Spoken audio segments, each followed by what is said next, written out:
हरियाणा के एक आधुनिक चाय के स्टॉल के ठीक नीचे, जहां आज गाड़ियों का शोर है, बच्चे स्कूल जा रहे हैं और रोजमर्रा की भागदौड़ चल रही है। मतलब जरा कल्पना कीजिए कि ठीक उसी मिट्टी में मानव इतिहास के सबसे खौफनाक और खूनी युद्ध की गूंज दबी है। हाँ, और ये सोचना ही मतलब अपने आप में रोंगटे खड़े कर देता है। बिल्कुल। और आज हम एक ऐसे यात्रा वृत्तांत, मतलब एक ऐसे ट्रैवल व्लॉग की गहराइयों में उतर रहे हैं जिसने कुरुक्षेत्र के उन वास्तविक भौतिक स्थानों का दौरा किया है जो सीधे तौर पर 5000 साल पुराने महाभारत युद्ध से जुड़े हैं, है ना? हाँ, एकदम सीधे तौर पर। और देखिए, ये कोई साधारण पर्यटन की बात नहीं है। इस गहन चर्चा का मकसद उन ईंट पत्थरों के पीछे के उस भयानक मनोविज्ञान को समझना है। सही बात है। जहां एक ही शहर की मिट्टी में चरम छल, खौफनाक प्रतिशोध और ब्रह्मांडीय ज्ञान के प्रमाण एक साथ दबे हुए हैं। तो ठीक है, आइए इसे विस्तार से समझते हैं, क्योंकि जब हम उन जगहों को आज देखते हैं तो इतिहास सिर्फ एक किताब का पन्ना नहीं लगता, बिल्कुल नहीं लगता। वो एक जीता जागता अपराध बोध लगने लगता है। इस पूरे अवलोकन में जो बात सबसे ज्यादा झकझोरने वाली है ना, वो है वर्तमान की शांति और अतीत की हिंसा के बीच का टकराव। वो कैसे? मतलब हम अक्सर इतिहास को एक सुरक्षित दूरी से देखना पसंद करते हैं ताकि उससे हमें कोई असुविधा ना हो, लेकिन जब कोई कुरुक्षेत्र के इन स्थानों के फुटेज देखता है तो वो विभाजन रेखा, मतलब वो जो लाइन है, वो पूरी तरह से मिट जाती है। हाँ, वो फुटेज में काफी साफ दिखता है। यहाँ हर एक जीपीएस लोकेशन, हर एक मंदिर या खंडहर दरअसल मानवीय भावनाओं के चरम बिंदु का गवाह है। नैतिक दुविधाओं और धर्म बनाम अधर्म के उस जटिल संघर्ष का एक जीवंत गवाह है। मतलब वो सिर्फ जमीन का एक टुकड़ा नहीं है। बिल्कुल नहीं, ये एक पूरा का पूरा मनोवैज्ञानिक नक्शा है। और उस मनोवैज्ञानिक नक्शे का सबसे डरावना हिस्सा वहीं से शुरू होता है, जिसे आज अमीन रेलवे स्टेशन के पास अभिमन्युपुर कहा जाता है। हाँ, वो गांव। ब्लॉग की फुटेज में ये जगह एक बेहद ही शांत सा गांव दिखती है, जहां आज बच्चे एक पार्क में खेल रहे हैं, झूले लगे हैं, जो कि बहुत ही आम सी बात लगती है देखने में। हाँ, लेकिन 5000 साल पहले ये वही सटीक स्थान था जहां युद्ध के नियमों की सबसे बुरी तरह से हत्या की गई थी। यहीं अभिमन्यु का वध हुआ था। सही कह रहे हैं। फुटेज में एक मूर्ति दिखाई गई है जिसमें अभिमन्यु ने अपने बचाव में रथ का पहिया उठाया हुआ है, और वहां पर्यटकों को समझाने के लिए बाकायदा चक्रव्यूह का एक नमूना भी बना हुआ है। हाँ, वो 7 परतों वाला डिजाइन। बिल्कुल। अब जब भी चक्रव्यूह की बात आती है तो कहानी अक्सर अधूरे ज्ञान पर आकर रुक जाती है कि कैसे सुभद्रा के सो जाने के कारण गर्भ में पल रहे अभिमन्यु ने चक्रव्यूह में प्रवेश करना तो सीख लिया, लेकिन बाहर निकलना नहीं सीख पाए। हाँ, ये तो किसी जटिल डिजिटल सिक्योरिटी सिस्टम जैसा लगता है, जहां किसी के पास लॉगिन करने का पासवर्ड तो है, लेकिन लॉग आउट करने का तरीका उसे नहीं पता। ये काफी सटीक तुलना है। लेकिन क्या ये सिर्फ एक व्यक्ति की अज्ञानता की कहानी है? मतलब एक अकेले निहत्थे युवा को 7-8 दिग्गज महारथियों ने घेर कर मारा। 7-8 योद्धा, वो भी उस समय के सबसे महान। वही तो, ये तो किसी भी युद्ध के तय नियमों का सीधा उल्लंघन है। यहीं पर मतलब यहाँ सबसे दिलचस्प बात ये है कि चक्रव्यूह का असली और खौफनाक मकसद समझ में आता है। अच्छा। व्लॉग में जो 7 परतों वाला यानी 7 लेयर्स वाला ढांचा दिखाया गया है, वो कोई साधारण भूल भुलैया नहीं थी। ये एक बहुत ही क्रूर मनोवैज्ञानिक यंत्र था, एक साइकोलॉजिकल मशीन। मनोवैज्ञानिक यंत्र कैसे? क्योंकि बाहरी परतें योद्धा को शारीरिक रूप से थकाने के लिए होती थीं, और जैसे जैसे कोई अंदर पहुंचता, उसका सामना सबसे ताजे और सबसे क्रूर महारथियों से होता था। अरे बाप रे! इसका डिजाइन ही ऐसा था कि ये केवल शरीर को नहीं, बल्कि योद्धा के आत्मविश्वास और उसके मनोबल को कुचल दे। मतलब ये पहले से ही अनफेयर था। बिल्कुल। जब कोई सिस्टम इतना अभेद्य और मशीनी हो जाता है तो वहाँ व्यक्तिगत सम्मान और युद्ध के नियम सबसे पहले दम तोड़ते हैं। 7-8 महारथियों का एक निहत्थे युवा पर वार करना इस बात का सबूत है कि मतलब जीतने की अंधी सनक में सबसे महान योद्धाओं ने भी अपने आदर्शों की तिलांजलि दे दी थी। लेकिन जरा रुकिए, यहीं पर एक सवाल दिमाग में आता है। हाँ, बताइए। अगर ये इतना ही बड़ा अन्याय था तो इसे होने ही क्यों दिया गया? मेरा मतलब है, उस पूरी व्यवस्था में ऐसे कई लोग थे जो धर्म और नैतिकता की बड़ी बड़ी बातें करते थे। हाँ, जो पितामह थे, गुरु थे। हाँ, क्या अभिमन्यु की वो मूर्ति इस बात का प्रतीक नहीं है कि जब एक पूरा का पूरा सिस्टम किसी को फंसाने के लिए डिजाइन किया जाता है तो इंसान की व्यक्तिगत बहादुरी, जैसे एक टूटा हुआ पहिया उठा लेना, उस सिस्टम के आगे बेबस हो जाती है। ये एक बहुत ही सटीक विश्लेषण है। वो टूटा हुआ पहिया दरअसल व्यवस्था की विफलता का प्रतीक है। बिल्कुल। वो दर्शाता है कि जब सत्ता और जीत का लालच सिर पर हावी होता है तो कोई भी नियम पवित्र नहीं रह जाता। उस चक्रव्यूह ने इंसान की उस नीचता को उजागर कर दिया जहाँ जीत के लिए सारी हदें पार की जा सकती हैं। मतलब वो एक संस्थागत हत्या थी। हाँ, इसे यही कहेंगे। और उस क्रूरता के मुख गवाह के रूप में उसी स्थल के पास बनखंडी महादेव का मंदिर और सूर्यकुंड आज भी मौजूद है। हाँ, फुटेज में उनका भी जिक्र है, जो उस हिंसक घटना के बीच एक अजीब सा आध्यात्मिक सन्नाटा पैदा करते हैं। तो एक अकेले योद्धा के खिलाफ रचे गए इस रणनीतिक जाल और छल से अगर हम थोड़ा पीछे हटकर पूरे युद्ध के परिदृश्य को देखें, जो कि बहुत जरूरी है। हाँ, तो कुरुक्षेत्र की इस यात्रा का अगला पड़ाव इस महायुद्ध के विशाल पैमाने, मतलब इसके स्केल को सामने लाता है। आप ब्रह्म सरोवर की बात कर रहे हैं ना? बिल्कुल, ब्रह्म सरोवर और द्रौपदी कूप की यात्रा वृत्तांत के फुटेज में ब्रह्म सरोवर की विशालता सच में हैरान करने वाली है। वो बहुत ही बड़ा है। ये एशिया का सबसे बड़ा मानव निर्मित सरोवर बताया जाता है, जिसके बारे में मान्यता है कि इसकी रचना स्वयं ब्रह्मा जी ने की थी। वहाँ सर्वेश्वर महादेव मंदिर भी है। हाँ, वो भी बहुत प्राचीन है। लेकिन इन सबके बीच जो सबसे दिलचस्प चीज नजर आती है वो है एक विशाल रथ की मूर्ति जिस पर हनुमान जी विराजमान है, जो दिखाता है कि वो अर्जुन के साथ थे। और उसी के पास स्थित खाटू श्याम जी का मंदिर। अच्छा, खाटू श्याम जी का मंदिर, जहाँ बर्बरिक की कहानी आती है। यहाँ एक बात बहुत ही रोचक हो जाती है। मतलब यहाँ से जो कहानी निकल कर आती है वो कमाल की है। हाँ, कि कैसे बर्बरिक ने युद्ध देखा। बिल्कुल, भीम के पोते बर्बरिक का कटा हुआ शीश एक पहाड़ी पर रखा गया था ताकि वो पूरे युद्ध को शुरू से अंत तक देख सके और बाद में श्री कृष्ण को विवरण दे सके। हाँ, अगर इसे आज की तकनीकी भाषा में समझे ना तो ये एकदम एक प्राचीन लाइव स्ट्रीम या एक ड्रोन कैमरा की तरह है। ये बहुत ही बढ़िया उदाहरण है ना? ऊंचाई से लिया गया एक विहंगम दृश्य, एकदम बर्ड्स आई व्यू। अगर हम इसे बड़े परिप्रेक्ष्य से जोड़ें तो ये ड्रोन कैमरे वाला दृष्टिकोण केवल देखने की सुविधा नहीं है। अच्छा, तो और क्या है? यह एक बहुत ही गहरी दार्शनिक स्थिति है। मतलब जब कोई सैनिक युद्ध के मैदान में जमीन पर खून और कीचड़ के बीच खड़ा होता है तो उसका पूरा ध्यान सिर्फ अपने बचाव और अपने सामने वाले दुश्मन को मारने पर होता है। जाहिर सी बात है, उसे अपनी जान बचानी है। उस जमीनी स्तर पर उसे अपना युद्ध पूरी तरह से न्याय संगत और सही लगता है। लेकिन बर्बरिक के उस विहंगम दृश्य से, जहां लाखों लोग एक साथ कट रहे हैं, पूरी रणनीतियां बन और बिगड़ रही हैं, वहां युद्ध की पूरी निरर्थकता और उसकी असल विभीषिका स्पष्ट हो जाती है। मतलब दूरी चीजों के मायने बदल देती है। बिल्कुल, दूरी चीजों के नैतिक मायने बदल देती है। पास से जो चीज शौर्य लगती है, दूर से वही चीज एक सामूहिक आत्महत्या नजर आती है। और उस विभीषिका और चरम क्रोध का एक बहुत ही हिंसक रूप वहीं पास में मौजूद द्रौपदी कूप पर देखने को मिलता है। हाँ, वो जगह बहुत बहुत भारी महसूस होती है। फुटेज के अनुसार ये वही जगह है जहां द्रौपदी ने दुशासन के रक्त से अपने बाल धोए थे, अपनी प्रतिज्ञा पूरी करते हुए, अपनी उस भयानक प्रतिज्ञा को पूरा करते हुए कि जब तक वो ऐसा नहीं करेंगी अपने बाल नहीं बांधेंगी।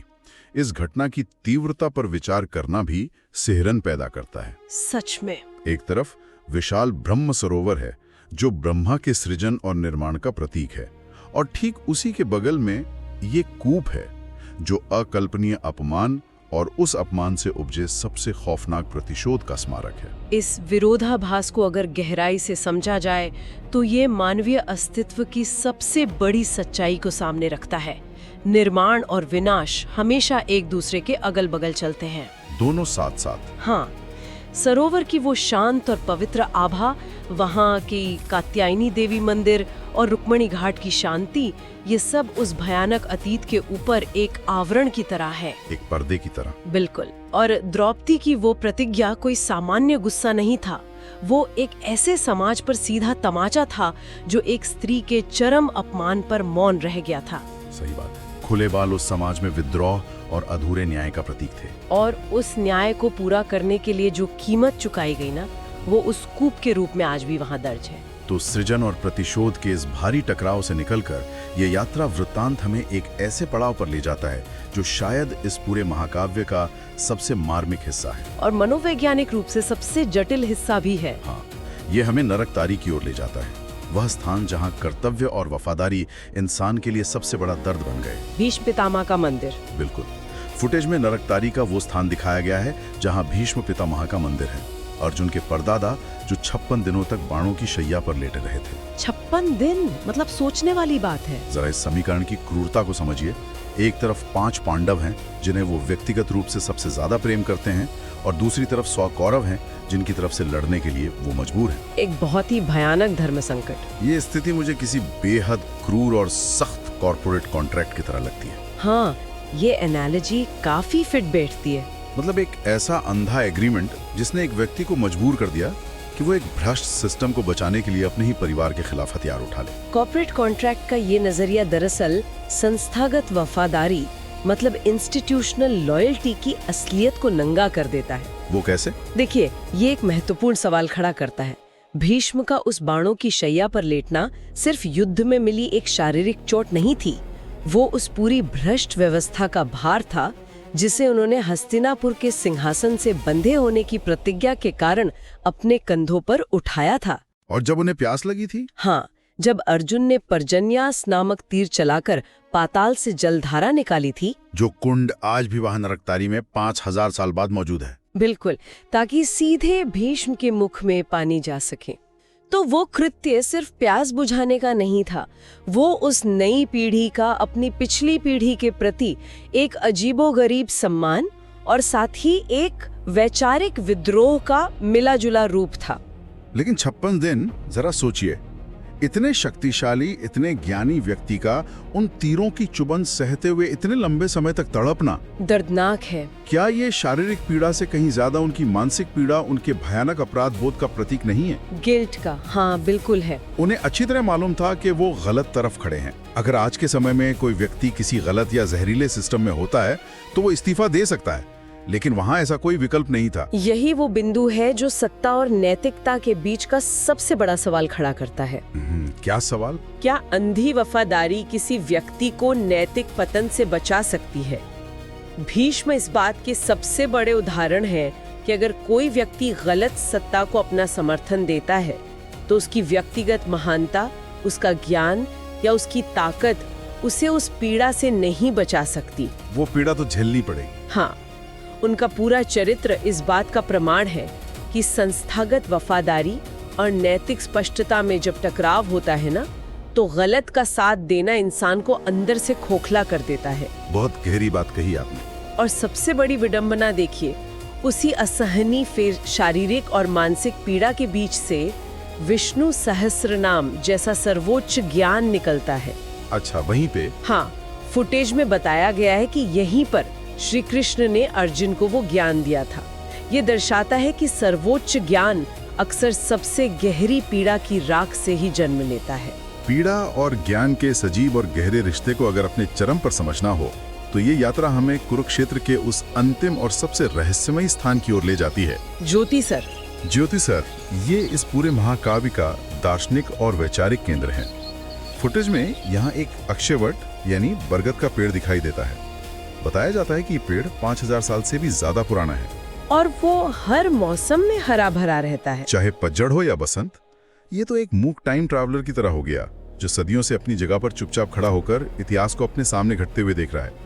द्वापर युग के उस नरसंहार का चश्मदीद गवाह। और यही वो स्थान है जहाँ श्री कृष्ण ने अर्जुन को गीता का उपदेश दिया था। यहाँ उपदेश शब्द भी शायद पूरी बात नहीं कह पाता, क्योंकि स्रोत स्पष्ट करता है कि इसे गाया गया था, ये गीत के रूप में था। अच्छा, इसीलिए भगवद गीता, भगवान का गीत। बिल्कुल। ज्योतिसर वो स्थान है जहाँ इस पूरे युद्ध का असल कारण, इसका मूल दर्शन स्पष्ट होता है। जब अर्जुन ने हथियार डाल दिए और कहा कि वो अपने ही भाइयों और गुरुओं से कैसे लड़े, जो कि बहुत नेचुरल है। हाँ, तो श्री कृष्ण ने उसे बताया कि ये युद्ध संपत्ति या राज्य का नहीं, बल्कि धर्म और अधर्म का है। सही बात है। उन्होंने अपना विराट रूप दिखाया, ये बताने के लिए कि पूरी सृष्टि उन्हीं से उत्पन्न है और अंततः उन्हीं में समाहित है। और चूंकि साधारण इंसानी आंखें उस ब्रह्मांडीय सत्य को नहीं देख सकती थीं, इसलिए उन्होंने अर्जुन को दिव्य चक्षु दिए। दिव्य चक्षु यानी देखने की दिव्य दृष्टि। हाँ, और आज वहाँ भगवान नारायण के विराट रूप और शेषनाग की विशाल मूर्तियां मौजूद हैं। साथ ही भगवान के 9 अवतार भी दर्शाए गए हैं। और 10वीं कल्कि अवतार का इंतजार है। बिल्कुल। तो इस सब का मतलब क्या है? मतलब ये सब बहुत ही अद्भुत है, लेकिन मुझे हमेशा एक बात बहुत अजीब लगती है। क्या बात?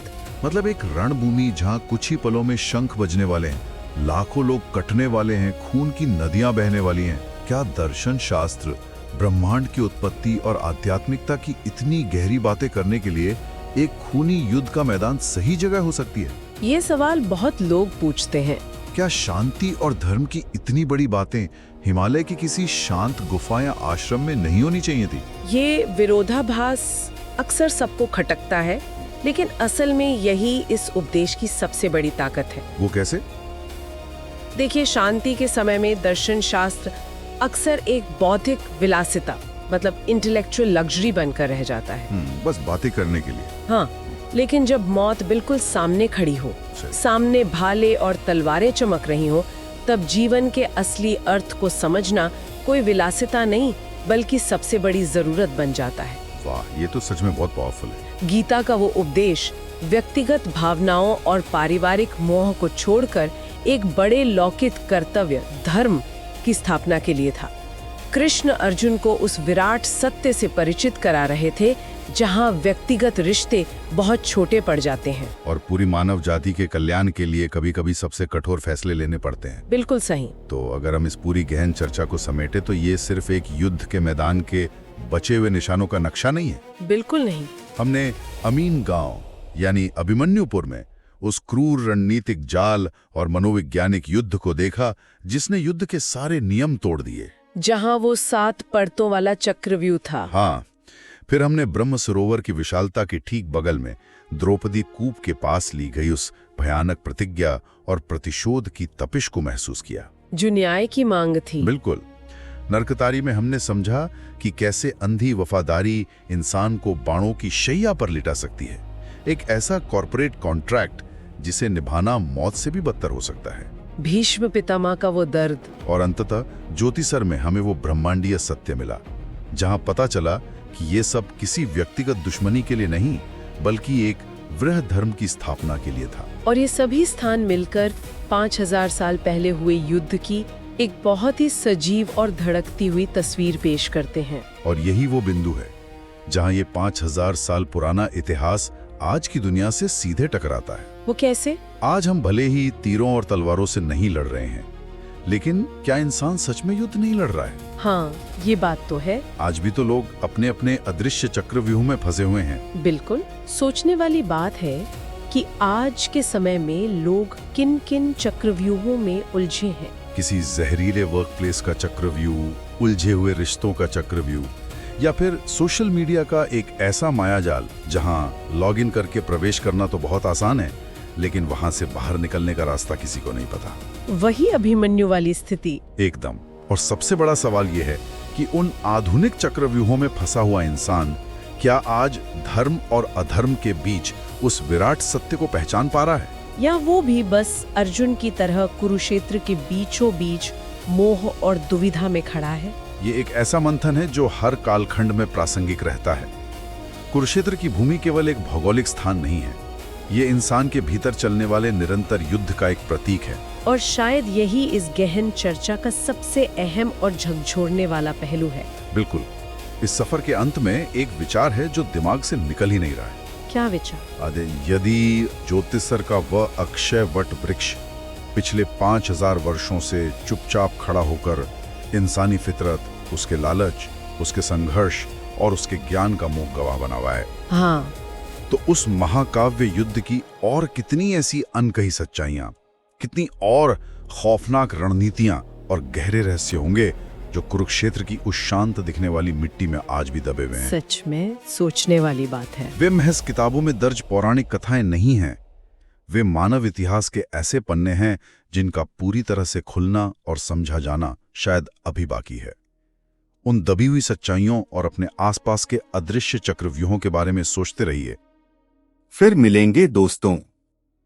हमारे साथ ऐसे ही जुड़े रहिए। धन्यवाद। अगर आप पहली बार हमारे चैनल पर आए हैं तो चैनल को लाइक, शेयर और सब्सक्राइब जरूर करें।